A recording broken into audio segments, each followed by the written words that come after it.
एक समय की बात है, एक गांव में एक बुढ़िया माई अपने बेटे के साथ रहा करती थी। बुढ़िया माई अपने बेटे के लिए 12 महीने की 12 चौथ का व्रत किया करती थी।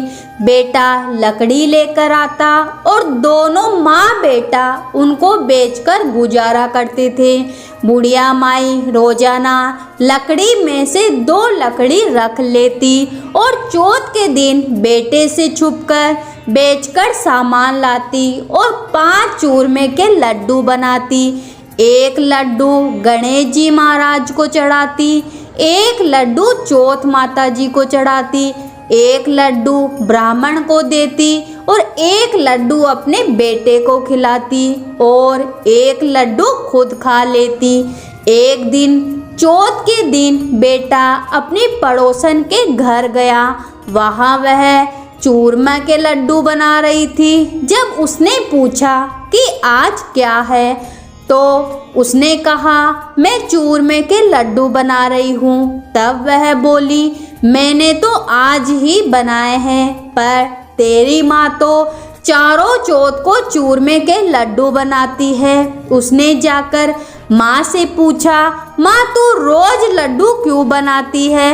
मैं इतनी मेहनत से कमाता हूँ। बुढ़िया माई बोली मैं तो चौथ माता का व्रत करती हूँ। वह बोला कि तो मुझे रख ले या चौथ माता को ही रख ले।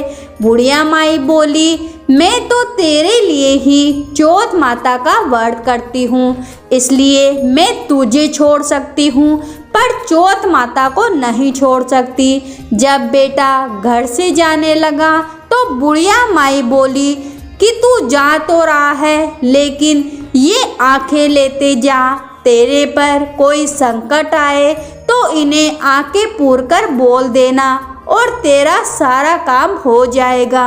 बेटे ने सोचा माँ तो झूठी है, पर ले जाने में क्या बुराई है। वह चलने लगा और थोड़ी ही दूर पहुँचा कि उसने देखा कि खून की नदी बह रही है।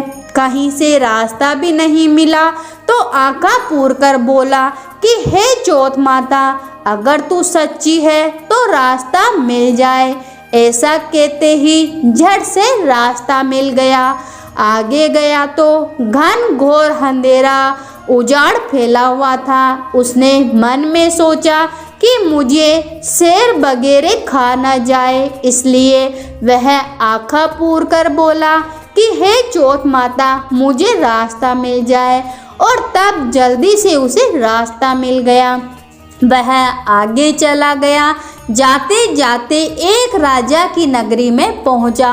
वहां का राजा रोजाना एक आदमी की बलि देता था। वह एक बुढ़िया माई के पास गया। वह बुढ़िया माई रोती जा रही थी और लड्डू बनाती जा रही थी। लड़के ने बुढ़िया माई से पूछा कि बुढ़िया माई तू क्यों रो रही है? तो बुढ़िया माई ने जवाब दिया कि मेरा एक ही बेटा है जिसकी कल राजा बलि देने वाला है। मैं उसी के लिए ही खाना बना रही हूँ। वह बोला कि बुढ़िया माई अपने बेटे की जगह मुझे खाना खिला दे, उसकी जगह मैं कल बलि देने चला जाऊँगा। बुढ़िया माई ने कहा कि मैं दूसरे के बेटे को कैसे भेज सकती हूँ, लेकिन वह नहीं माना। तो बुढ़िया माई ने उसको खाना खिला दिया।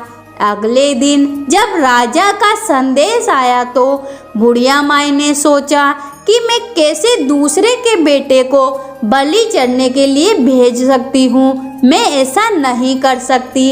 लेकिन बाहर की आवाज़ सुनकर वह जग गया और राजा के आदमियों के साथ चला गया।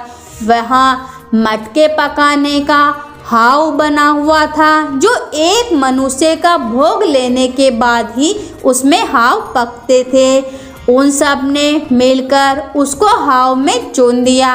वह आका पूर कर हाव में बैठ गया।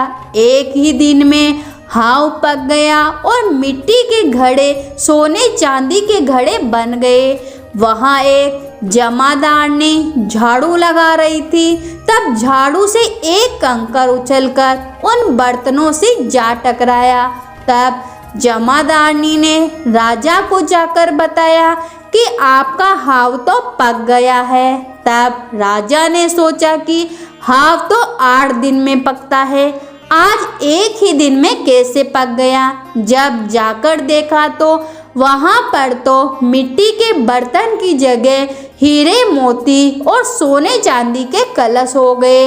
अंदर से आवाज आई कि धीरे से उतारो, अंदर आदमी है।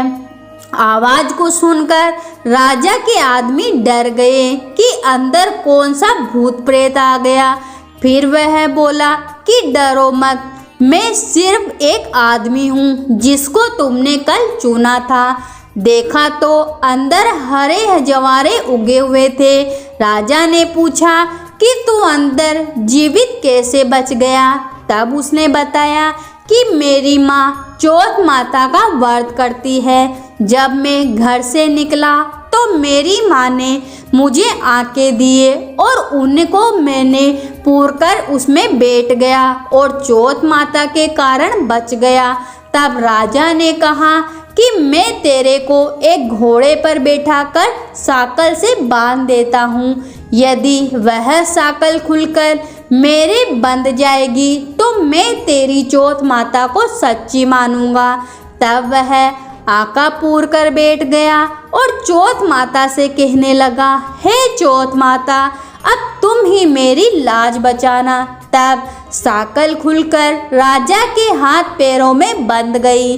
राजा ने अपनी बेटी की शादी उस लड़के से कर दी और बहुत सारा धन देकर विदा किया। पड़ोसन बोली कि माई, तेरे बेटे बहू आ रहे हैं। जब वह बाहर आकर देखती है तो सच में उसके बेटे बहू आ रहे थे। हे चौथ माता, जैसे आपने बुढ़िया माई और उसके बेटे पे कृपा करी वैसे सब पे कृपा करना। कहानी सुनने वाले, हुकारा भरने वाले सबकी मनोकामना पूरी करना। तो बोलो चौथ माता की जय हो।